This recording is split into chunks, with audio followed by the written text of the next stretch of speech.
Hola, ¿qué tal? Muchas gracias por la invitación. No, un placer. Muchas gracias a usted.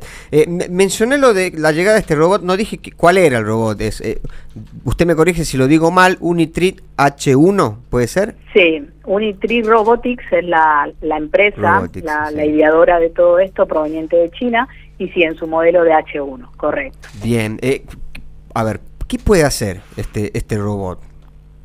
Hay bastantes particularidades que podemos destacar de este robot. Primero de todo, sabemos que es un robot humanoide, lo cual significa que imita el comportamiento, los gestos humanos, ¿bien? Obviamente también tiene características respecto a la composición del robot como tal, su altura, su peso, y puede hacer cosas de uso general. ¿Qué significa eso? Que no está diseñado, digamos, para cumplir ninguna actividad en específico, sino que pueda realizar distintas tareas básicas en el día a día y que también se pueda utilizar en distintos contextos. Claro. Pero obviamente es toda una revolución por el avance que significa y claramente también por toda la velocidad que tiene este robot humanoide para poder realizar estas tareas como si fuese un humano. Claro. A ver, para que haga las tareas, ¿tiene que recibir alguna orden, impartirle alguna orden? ¿Lo hace de manera propia? ¿Cómo es la característica? Claro que sí. Todo lo que es la parte de robótica, como para explicarlo bien simple, son programados, ¿bien? Hay gente que estudia, que se capacita para realizar las programaciones de este tipo de robots, y todo lo que realiza, de cierta forma, es una programación que, por supuesto, fue previamente realizada, y ya tiene incorporado en lo que es el componente del robot este conocimiento, pero también tiene la capacidad, a través de distintos sistemas de monitoreo avanzado que tiene, y obviamente teniendo en cuenta que es una tecnología sumamente sofisticada, tiene la capacidad de ir aprendiendo, ¿no? Entonces, por ejemplo, analiza su entorno, este robot es capaz de superar distintos obstáculos, caminar en terrenos complejos, lo que hace que obviamente sea toda una innovación a estas alturas de año y obviamente también en Argentina. Claro. O sea, a ver, vamos a ponerlo en la comparativa, que es lo que nos da miedo a todos. Libre albedrío no tiene el robot. ¿Ingeniera? Sí. Le preguntaba, libre albedrío no tiene el robot, o sea, no es como una persona que va a tomar decisiones propias. No.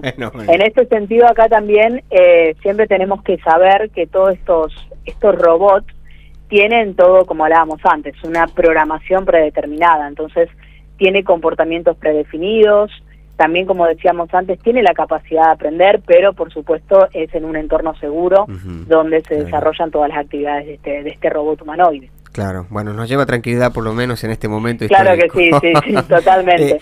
Ingeniera, y me llama la atención, ¿uno se puede comprar uno de estos robots? Me imagino deben ser, para tener en la casa. Deben ser muy costosos. Si tenemos el dinero, claro que sí. De hecho, esta empresa, ¿no? Sí. Se caracteriza por traer este robot a un precio significativamente más accesible, aunque es algo muy costoso, pues estamos hablando de un robot de arriba de los $160.000, aún sigue siendo muy costoso, no es para el común de la gente, pero en comparativa con otros tipos de prototipos es más económico. Claro. Y por ejemplo, a ver, ¿qué aplicación le podríamos dar a este robot? Si lo compro yo, lo llevo, por ejemplo, a mi empresa, ¿qué podría hacer con el robot? Existen varias cosas que uno podría hacer con este robot, considerando diferentes usos, ¿no? Como dijimos antes, al inicio de la entrevista, son usos generales, ¿bien? ¿Qué significaba eso? Que no resuelve tareas muy específicas, sino es algo más, podríamos decir, aplicación general. Por ejemplo, si lo pensamos en la temática de industria, ¿no? Los robots humanoides como Unitree podrían realizar montajes de piezas, inspección de calidad, todo lo relacionado con el control de procesos, tareas repetitivas y automatizadas, pero también podemos hablar desde otra mirada, por ejemplo, la asistencia logística.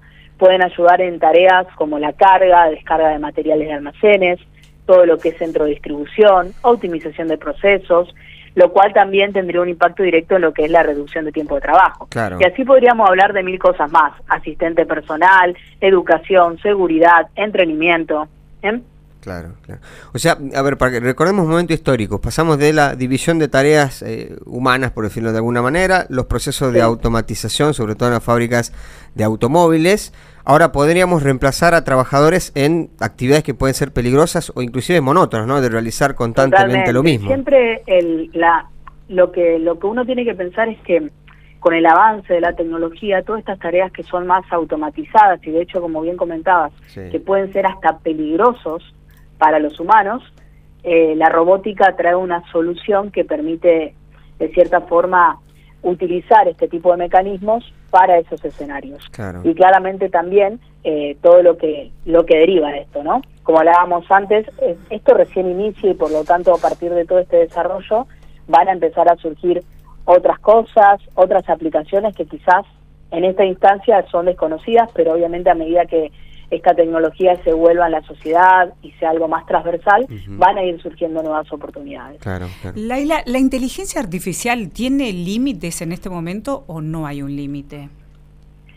La inteligencia artificial, está muy buena la pregunta que me haces, porque si uno piensa en el concepto de inteligencia artificial, es algo que nace aproximadamente en los años 50. ¿Qué pasaba en ese momento? No teníamos ni el conocimiento ni la tecnología para poder implementarlo. Gracias al avance tecnológico que al día de hoy tenemos, como podemos observar, esto ya forma parte de algo de la realidad y como decíamos antes, cada vez más y más. Por lo tanto, esta inteligencia artificial recién está iniciando.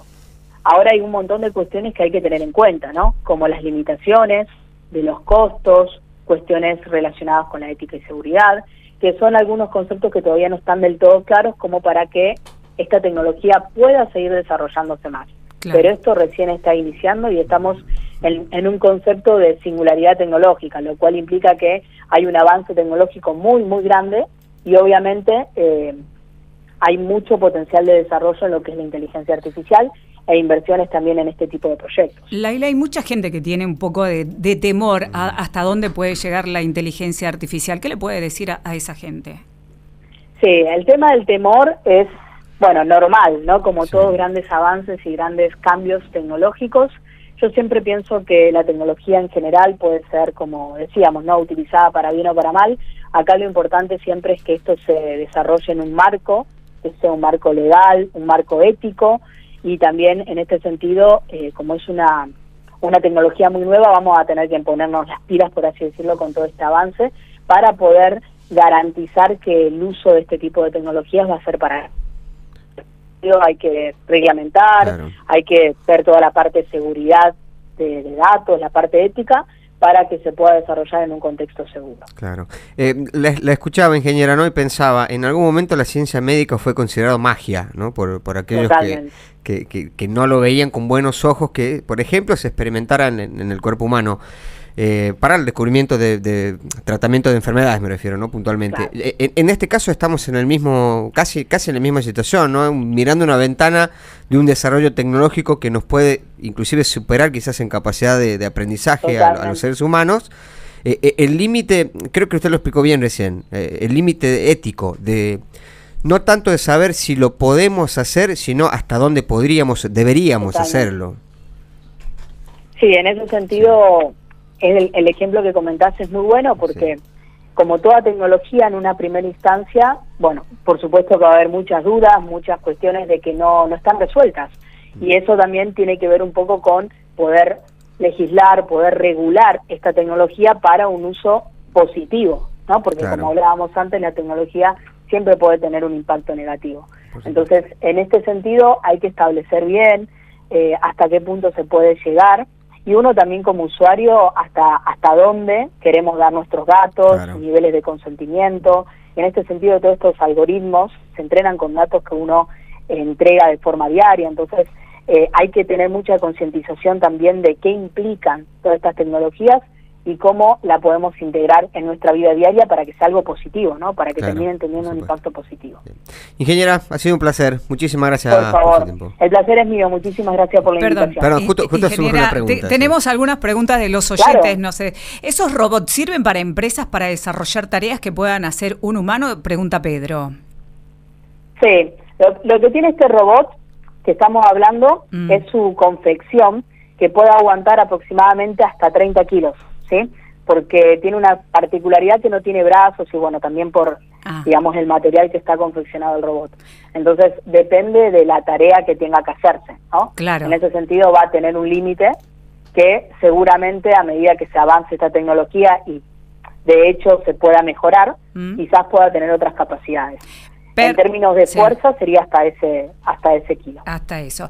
Perla pregunta, ¿se los puede comprar para ayudar en la casa como aparecen en algunos videos? Tiene más de $100.000. Totalmente, totalmente. Hoy la robótica la tenemos en todos lados, en los hogares inteligentes, las aspiradoras, el que te limpia, el robot que te limpia la pileta. No hace falta hacer una inversión tan grande para esto, pero sí, la robótica cada vez la vamos a tener más integrada, por supuesto. Bueno, dice Ezequiel, ¿cuánto tiempo falta para que lo veamos caminando como uno más de nosotros? Y acá todo depende mucho de las inversiones, ¿no? En la robótica es un tema muy importante, que llama mucho la atención. Cada vez, como decíamos antes, hay proyectos que invierten suma significativa de dinero, y en Europa estas cosas ya existen, ¿no? Por ejemplo, el McDonald's ya tiene en algunos lugares un robot que te lleva la comida hasta tu mesa. Entonces son cosas que en otros países ya son parte de la realidad. Nosotros en Argentina todavía estamos un poquito atrasados, pero seguramente pronto tengamos novedades con respecto a esto. En Escaña dice hay un robot, dice Alfredo, el auto fantástico usaba inteligencia artificial. Totalmente, hay muchas implementaciones y prototipos en Europa, en Estados Unidos, con los drones que entregan pedidos en Amazon, o Uber, que tiene un conductor autónomo solo. Hay muchos ejemplos. Obviamente uno lo mira un poco y parece ciencia ficción, pero en los países más desarrollados son cosas reales. Claro. ¿Cómo que un auto autónomo? ¿Se maneja solo? Sí, autos autónomos, sí, correcto. Tesla son no tiene uno. Muchos, porque bueno, obviamente como hablábamos antes hay una cuestión de legal, dinero, jurídica que poder enmarcar. Pero sí, o los drones, por ejemplo, que entregan pedidos por Amazon, hay varias iniciativas de este tipo. Espectacular. Ingeniera, muchísimas gracias por su tiempo. Por favor, muchas gracias por la invitación. Un saludo. Hablamos con la ingeniera en sistemas de información, Laila Shelley.